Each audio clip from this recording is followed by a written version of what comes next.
cette homélie, je vais être très simple, je vais prendre le thème que tous nous avons remarqué dans cet évangile, c'est la gratitude et l'action de grâce.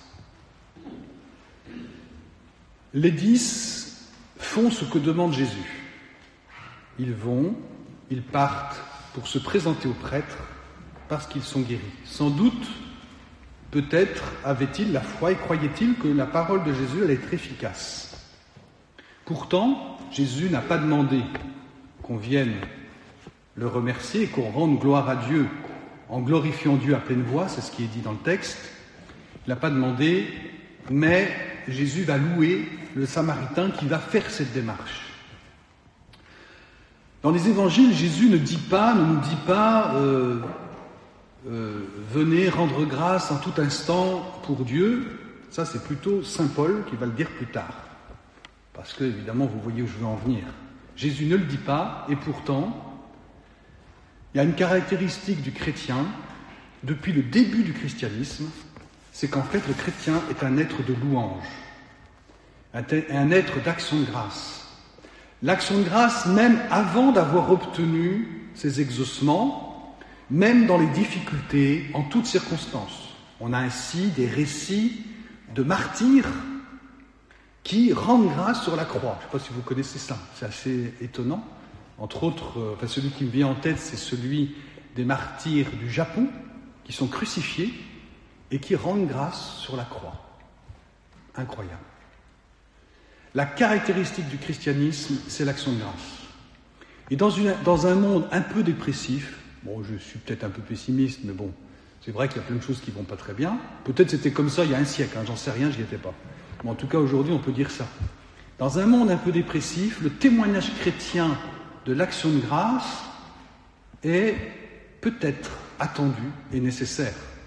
Et peut-être sommes-nous invités à donner au monde une espérance à travers notre attitude, cette attitude d'action de grâce et le fait d'être dans la gratitude et de rendre grâce.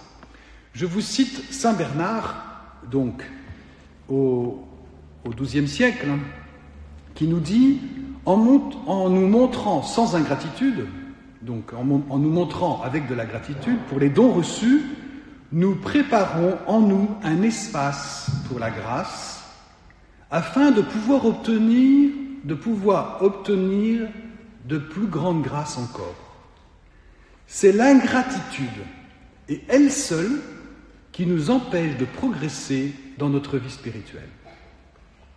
Et je veux vous citer aussi Thérèse de Lisieux, parce que je pense qu'elle a de l'autorité, sur vous comme sur moi. Rendre grâce attire la grâce. Alors quelquefois on se concentre sur toutes nos demandes. Il nous faut ceci, il nous faut cela. Il faut qu'il tienne une liste. Dieu, il faut qu'il tienne une liste pour nous se tenir à jour de tout ce qu'on lui demande. Et puis on y tient, et puis c'est important. Et pourquoi ne changerions-nous pas d'attitude et n'entrerions-nous pas plutôt dans une attitude où on remercie?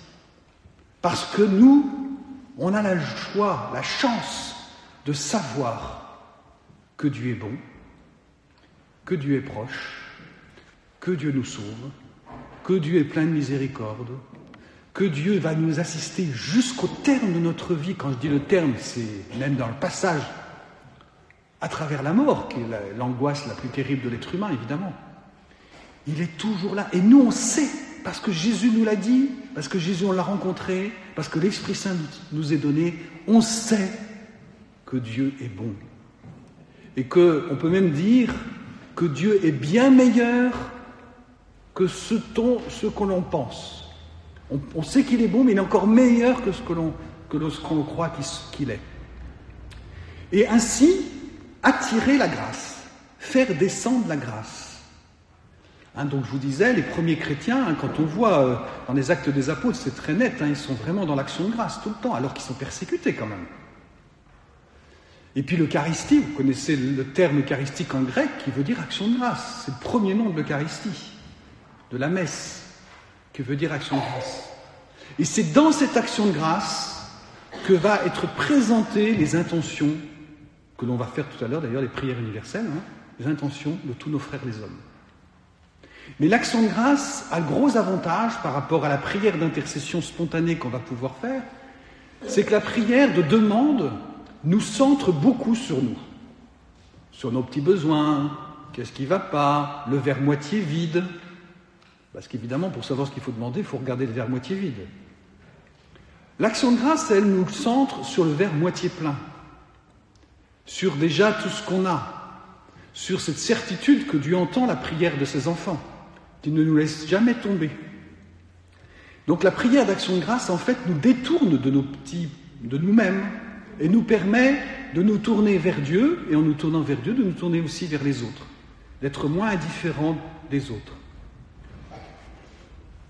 Alors Saint Paul, les Actes des Apôtres, Saint Paul en parle beaucoup de l'action de grâce et nous invite régulièrement à l'action de grâce. Être dans l'action de grâce, c'est une manière de se rééduquer à vivre, de se réapprendre à vivre. À vivre non pas avec nos petits problèmes, mais à vivre plutôt avec tout ce que le Seigneur nous donne, toute la vie qu'il nous donne. Et rendre grâce en toutes circonstances. Il y a une citation de Saint Paul en Thessaloniciens. « Rendez grâce en toutes circonstances, c'est la volonté de Dieu à votre égard dans le Christ Jésus. » Rendre grâce rend heureux. Vous voulez vous lever de matin de bonne humeur, rendez grâce.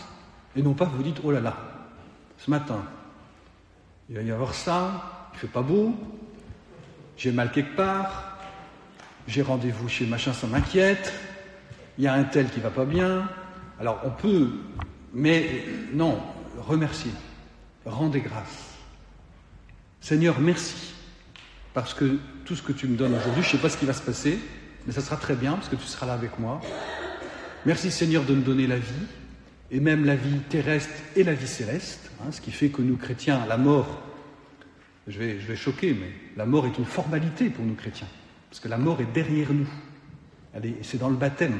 Jésus prend notre mort pour, voilà. Et ensuite on vit, alors c'est la foi évidemment, donc on a un combat, mais on sait que dans la foi, la mort est une formalité, donc on sait que la vie éternelle est déjà commencée, et donc on peut rendre grâce pour cette vie qui nous est donnée.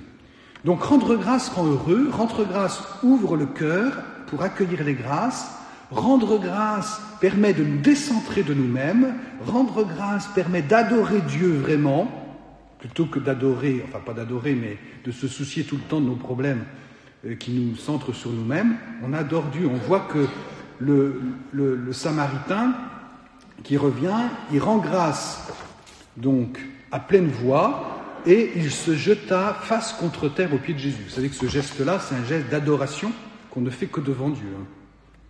Donc il adore le Seigneur. Et donc rendre grâce nous permet de vraiment adorer. D'ailleurs, nos frères protestants évangéliques, quand ils parlent de l'adoration, c'est la louange chez eux. Nous, on est plus subtil, on a l'adoration silencieuse, l'adoration de louange, etc. Et nous, on distingue davantage. Mais ils ont raison. La louange est un acte d'adoration. Voilà. Le dimanche, quand nous nous retrouvons en tant que chrétiens, le dimanche à la messe, c'est pour l'Eucharistie, c'est pour l'action de grâce. Nous rendons grâce à la résurrection de Jésus. C'est pour ça que moi, souvent, peut-être vous avez remarqué, souvent, quand j'introduis la messe du dimanche, je dis « Nous nous sommes rassemblés pour fêter la résurrection du Seigneur ». C'est ça notre première raison, et depuis le début, c'est comme ça. Les chrétiens ne se sont pas retrouvés le vendredi saint. D'ailleurs, au tout début, ils n'étaient pas chauds pour se retrouver. Mais en tout cas, même après la résurrection, ils ne se retrouvaient pas le vendredi saint, qui est la passion du Seigneur. Ils jeûnaient le vendredi saint, ça c'est sûr, assez rapidement, enfin, même peut-être dès le début. Par contre, c'est le dimanche qu'ils se retrouvaient. Soit le samedi soir, parce qu'on travaillait le dimanche, évidemment, soit donc dans la nuit, du samedi au dimanche, soit le dimanche en journée, pour rendre grâce. Et notre première activité, le dimanche, c'est une journée d'action de grâce particulière. Parce que Jésus est ressuscité, il a vaincu la mort, il a sauvé l'humanité, le monde est bien parti, contrairement à ce que tout le monde dit. Parce que Jésus a sauvé l'humanité. Et c'est à nous, chrétiens, qui, comme dira un texte très ancien du 1er siècle, il dira « les chrétiens sont l'âme de la société ». C'est un principe de vie de la société, l'âme de la société. C'est-à-dire qu'on a une mission de donner une vie nouvelle, une vie de ressusciter, une vie, une rééducation à la vie. Comme je vous le disais, louer, c'est se rééduquer à la vie. Et il faut louer par la parole, dira saint Augustin, mais aussi par notre manière de vivre, par nos agirs. Le dimanche, prendre l'apéro après le repas, je trouve ça très bien pour fêter la résurrection du Seigneur. Bon, c'est pas parce que j'aime bien l'apéro, mais c'est que... Mais pour dire, non mais, c'est une manière de vivre, c'est une culture.